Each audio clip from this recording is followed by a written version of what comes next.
So, between the Ultra and the Core, which one is actually the one to go for? It's a very tough one. It's really close. The technology there is the Core is still a very awesome package, and today I'm going to set that out for you and give you a clear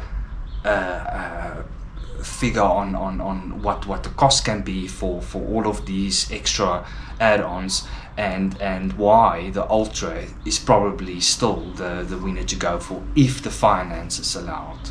Friends, welcome to the channel, and thank you for joining us and back here on the channel. I'm taking that a little bit in a different way. The Electric Viking, this is similar to Electric Viking's way of approach, if he approached the guys. So I thought, let me start with something a little bit different. I will do a link down below of his channel. So guys, let's get straight into it. The Ultra benefits over the Core. So I've done a list here. So let's go straight into the 22 kilowatt onboard charger. So that what I assume is that basically if you've got a 22 kilowatt system at home, or your house is capable of producing that energy, then you can look. It's not a train smash. I don't think it's that hectically important. A lot of people do the 3.6 kilowatt to the 7 kilowatt charging, nothing more than that at home. But it just shows you that, you know, they try to let you guys charge much quicker if you have a long journey. That's very much for long journeys and didn't charge at home and then you want to get off again. But that's a lot of energy to go that. And I must say, honestly speaking, I do not think people do 420, 460 kilometers a day. So public charging can also be a good thing there. The heat pump. Awesome. That's great news. I think that's very important, especially with the chemistry that's there. It's a must. It keeps the battery in the Goldilocks of parameters. It's a very important feature. It's very similar to Tesla's. I think that's really important feature there to keep your battery lasting much longer, and no degradation and so forth. It's really awesome feature there. Electric seats. So just get back to all the figures there. The figures I put in rand value, you can work it back to dollar value. That's a rough estimate. So just bear with me there. I'm ballpark figure, thumb suck a little bit on all of those figures, but I mean, a lot of those things can probably cost more from a Volvo point of view. So electric seats, awesome. Full on electric seats there, front and passenger. And then 360 camera. So it's with that 3D, that's that most new advanced camera system. That's also very nice to have. You know, very similar to what you will get on the Teslas as well, and so forth. That's an awesome line to have. And then also, next one will be the auto lane changing. Now that's also a very important feature coming from your typical put on your indicator type of thing, look out for you, do it fully automatically. That's a very nice feature. And I mean, look there, the pricing this can obviously be much more, but that's just software, so I don't think it's that. Maybe a camera here or a sensor here and there, that's extra on there. And then big feature there, that's combining. I think I've made it a lower price there, but the thing is, I do think it's a software thing that they do there. They just, so that's sort of that, it's 15,000 altogether if you take the auto park and auto lane changing and sort of put it together. But basically it will be just sensors that's add on. So auto park assist, that's awesome. Car parks itself, not from outside. It will, so far it's not what the Teslas and so forth will do, but that's good to have, because that knows.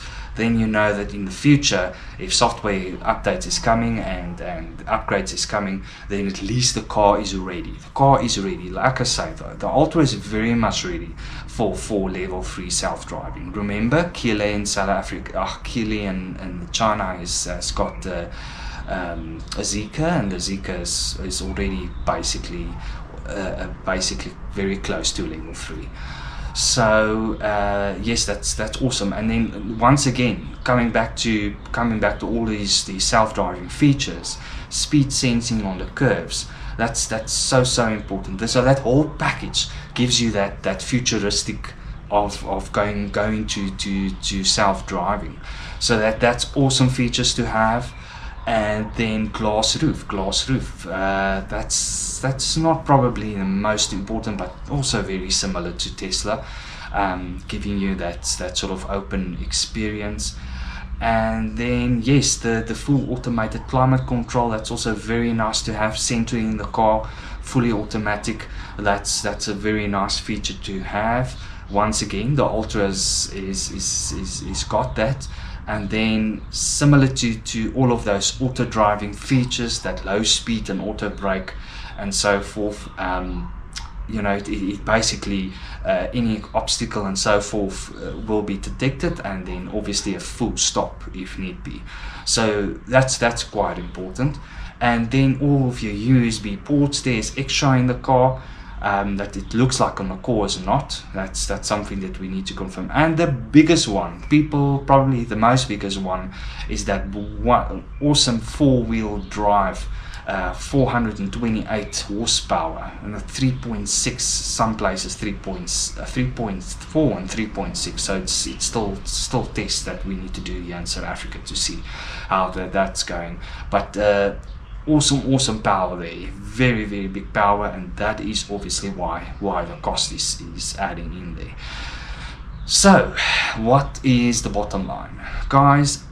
On the end of the day, if you can spare that extra 200 somewhere, or that extra 100 somewhere, you're only looking at about 3,000 to 2,000 rand extra on your installment.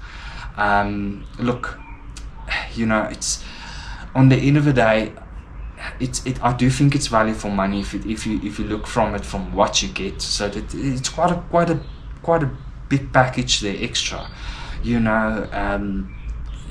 On the end of the day, that extra speed is just awesome when you really need it. I've made a little bit of extra discovery that I will talk about. And all of these things is what the channel is all about with the EX30. We're going to analyze it as much as we can, but it looks like just the suspension. I'm still doing my research, but this is just the extra on this video. But it looked like the suspension is going to be one of those automotive shock absorbing type of suspension. So I mean, I saw that in the cross country, and I wasn't sure. I couldn't get definite answers, but the deeper I delve into the EX30, the more things I discover. So guys, it's an awesome package, I think, on the end of the day. Yes, full self-driving and so forth from Tesla is not yet there, but I'm doing my investigation. And I'm looking into this. I'm looking to see what the platform can allow. If you have an aftermarket type of software, what can be allowed. I'm really working on it. I'm playing around with some concepts and ideas. But guys, thank you very much for joining me, and I'll be seeing you in the next one, and you guys must have an awesome day.